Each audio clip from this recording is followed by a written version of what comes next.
These wood slice crafts are sure to amaze you. Hey there, it's Donna. I'm happy to have you joining me today. Let's get crafting. I have this 3-inch wood slice. I want to put a little hanger. Feel free to just use string if you want. I'm just going to use hot glue to attach this little hanger because I want to be able to use it on the wall. So I'm just adding little dollops and I'm going to put that in place, making sure that I've got it positioned in the spot where I like it most. And then I'm going to add extra hot glue on top just to help make sure it stays all nice and secure. I'm going to be using this cute little bottle on here. I won't be needing the cork, I'll just remove that, but I'm going to be using a combination of some glue. I'm just going to be lining things up to make sure that it is center and aligned with the hanger on the back. I don't have any E6000, but I'm going to be using this Beacon 527 glue along with some hot glue. I'm placing some of the Beacon glue in the center at the back side along with some hot glue. That will give some immediate hold along with long-term hold. I'm going to, again, make sure it's all lined up, and then I'm going to place that little bottle in place and allow that to set. I haven't used that Beacon glue too much yet, so I will have to let you know how that works later on in the future. I'm going to add some little touches of some moss. I was inspired by some similar pieces that I had seen on Pinterest, and I thought that adding touches of moss would be kind of a pretty touch. And I've got 2 different colors here. I've got like a nice bright fresh green and one that's a little bit more olive color. So I'm just going to add hot glue onto the wood slice, press the moss into place, and then I'm going to fill in just that bottom area.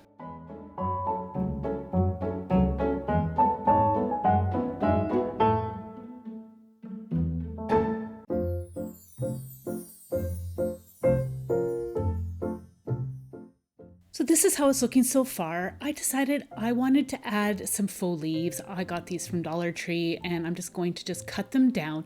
These are just scraps that I save and use over and over and over again from different projects. I love this stuff. It looks so natural looking. So I'm just going to hot glue some of these leaves into place, and I'm also going to use some like little flower bud clusters here and there. The inspiration pieces that I had seen actually used some faux mushrooms, but I hadn't seen one done with some flowers and some leaves, so I thought I would give this a try.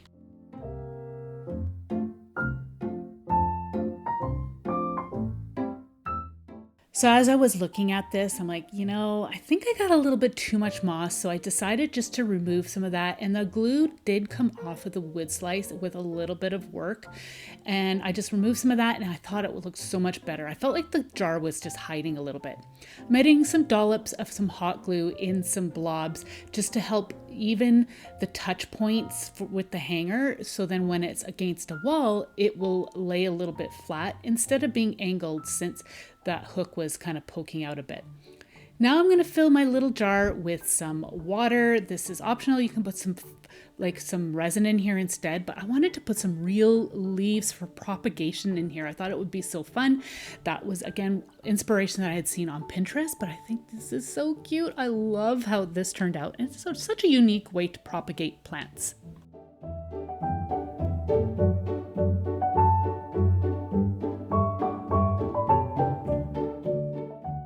I'm going to use this tiny little wood slice. It's just from a bag of mixed sizes that I found at my local dollar store. It was a little rough around the edges, so I'm just going to sand those edges down just a little bit, using the nicest side for my front. And I'm going to give it a coat of some matte varnish. Now I'm using matte varnish because I find if you add something like this, it just really helps the wood grain to pop, and you can just see it so much better along with seeing the color of the wood. Another option you could use is resin, or you can even use Mod Podge Dimensional Magic. That would be really pretty, but I just like the look of the clear varnish here that I'm using because I just think it just helps to enhance just the wood grain and doesn't add any extra detail to it. I really wanted just this to stand out. So it's all nice and dry. I did give it 2 coats. I didn't add any of the varnish on the underside because, again, I'm going to be using this Beacon B27 adhesive to attach this expandable ring base. I have had these in my stash for so many years. My daughter used to make some cute little rings and I had tons of these left over, so I thought I really want to start to use these, and I wanted to try this glue out. So I'm going to add just a little dollop And then I'm going to be putting it into place on the underside of the wood slice.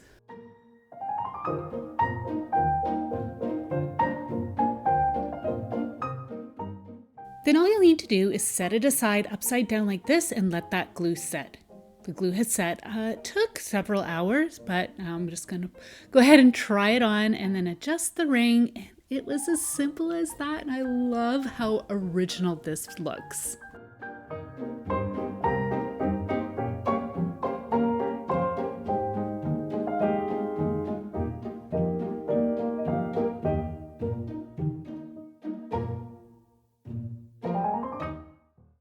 This wood slice is approximately 6 inches around, and it is a little rough around the edges, but I'm okay with that. I am going to just leave that as is, but I want to create a hanger. So this time around, I am going to be using a piece of jute string. So I just took a little scrap that I had, adding some hot glue to the back and then pressing the ends into that hot glue. Yes, I'm using my fingers. I usually allow the glue to set just for a little bit, and then I go ahead and press that into place. Plus, my fingers were pretty cold this day, so it didn't bother me. But just do be careful though. But you can see how easy that is to hang, but I'm going to add just a little bit more just to help secure that string in place. And now I know it'll be good to go.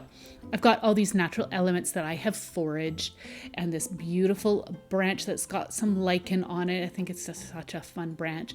So I'm just going to snap that down into some smaller pieces. And then all you want to do is just start to layer your little natural elements into place to create a nice artful looking piece.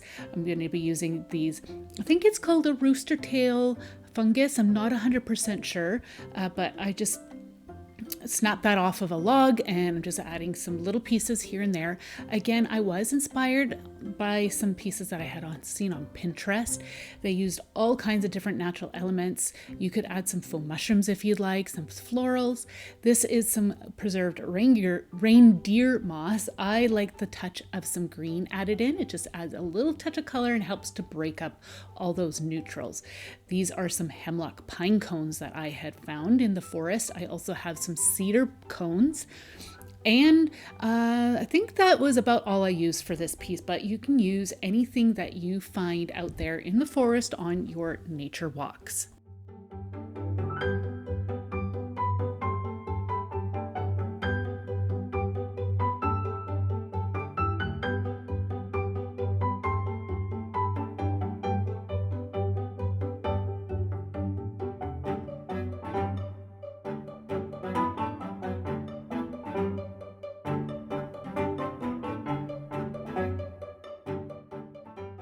I did leave some of the raw wood showing underneath of the wood slice, and then just to add a few more of these natural elements, I could trim down these pieces and press them into place, but it was so easy to put together and I absolutely love how it turned out.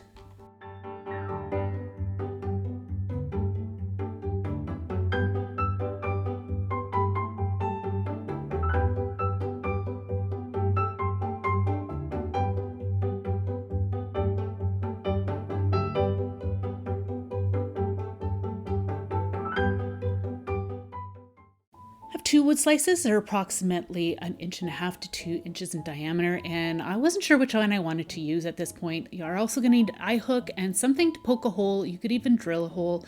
I felt like this one had too much of a thick bark around the edge, so I decided to go with this one because the bark wasn't quite as thick. I was concerned about maybe the bark falling apart.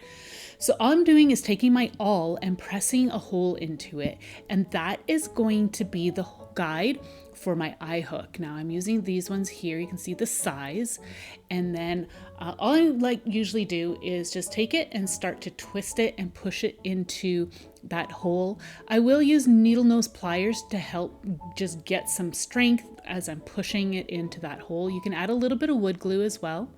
Once that's in place, I'm now going to use some pressed leaves, and I had pressed these last year. I'm going to use some decoupage glue in matte, and I'm just going to add a coat to the surface of our wood slice, and then I'm going to be pressing these leaves into place. So I am trying to be somewhat generous. I didn't want too thick of a coat of the decoupage glue because I didn't want the glue to be too clumpy. So then I press my leaf into place, and now I'm going over the top. You have to be very careful because, as you can see right there, I broke a piece of the leaf off. I was able to get it back into place, and you can't even tell that it broke off, but still you want to be careful that you don't want, or so you don't break any more of the leaves. Once the coat has dried, I am decided to try something different on the other side. I'm using these rub-on transfers that I had in my stash from Dollar Tree. I think I got these a couple of years ago, but they come out with all kinds of different rub-ons. I'm really trying hard this year to use my stash. I've got lots of crafting supplies, so I'm trying to come up with some different ways to utilize all these supplies that we have kicking around in our craft rooms. Just figuring out placement. I like to cut them out, the images out first, and then lay them out, and then once I'm happy with it, I'll rub them down into place and remove that backing, and it'll reveal the image on the wood slice. It's actually really fun to do rub-on transfers. I went ahead and added a little heart as well, and to finish this off, I'm using a coat of my matte varnish. I felt like that way here it'll just protect those images and also help that wood grain just to pop. So I'm going to give 1 to 2 coats, and I also decided to add a coat to the leaves as well. I felt then that way here the finishes will be a lot more uniform. Once dry, you are now going to need a piece of chain. This is just some scrap that I had in my stash from some old jewelry, but you can hit up a thrift store or dollar store and get some. Just taking the chain links apart, and then I'm going to add one of the links to the eye hook on our wood slice. I'm going to close that up. And then on the other end, I am going to go ahead and just remove a length to create a nice chain that's attached to our wood slice. And I'm going to be using a key ring. And isn't this just the cutest, most original key ring you've seen? It would make a really, really cute gift for someone as well.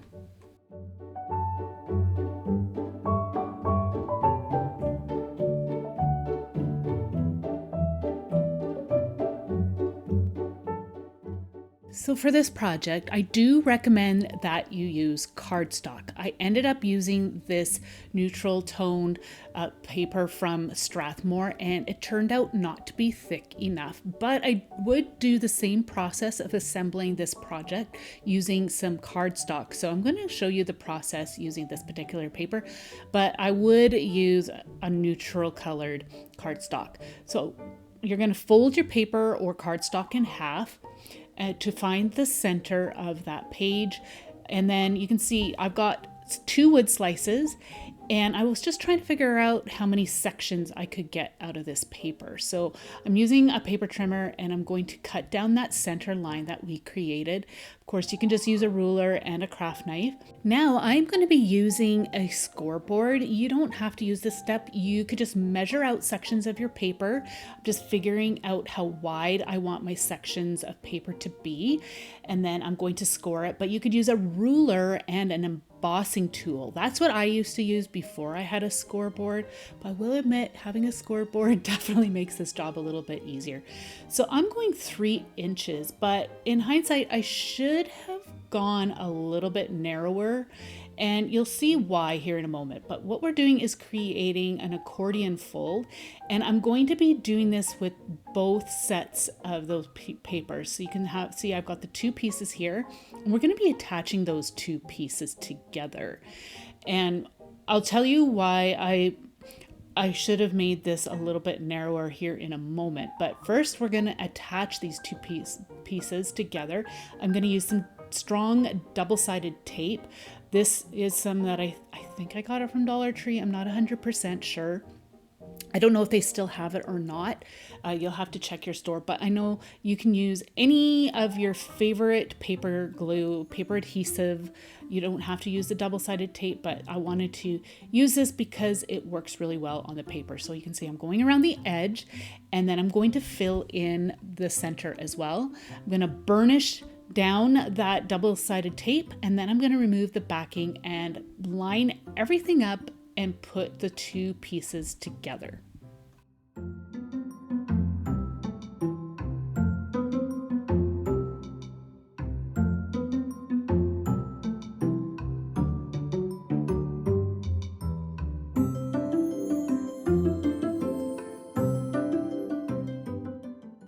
So I was off a little bit, but it's not going to affect things. So here is where I'm like, shoot, I should have made it a little bit narrower. So what we're doing is creating a wood slice journal. And if I would have made these a little bit smaller, I would have been able to hide the journal pages inside the wood slices a little bit better. And it wouldn't have had to create a little bit of an overhang, because on each side, when you go and cut this down to size, you need to make sure that the sides of the paper pages are intact. You don't want to cut through them. So then it unfolds like you see me doing here.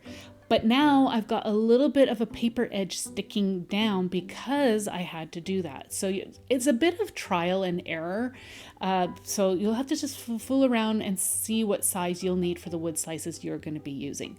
I'm spreading some Aleene's tacky glue on my one wood slice, and I'm pressing this down into the front page. I'm going to do the same thing with the second wood slice, and I'm pressing it into place on the other side of our recording folder. But again, I'm just sharing my mistakes that I had found along the way. I should have actually removed one of those pages, because when I go to unfold this after it dries, I discovered that one wood slice is pointing up and the other wood slice was pointing down, and it looked funny. So I fixed it here. I removed one of those slices, pieces of paper, glued that back into place, and now it opens up properly. So I've got the front and the back of my little journal. I'm using one small button, gluing that into place, and I'm going to glue a larger button on the top. I'm creating a closure. That way here, what happens is there's a little bit of space around the buttons that will allow us to wind our twine around it, and it creates a nice closure. So I'm using some jute twine. I'm decided to use some thinner twine so it fits around our button. I'm just going to tie it on with a basic knot.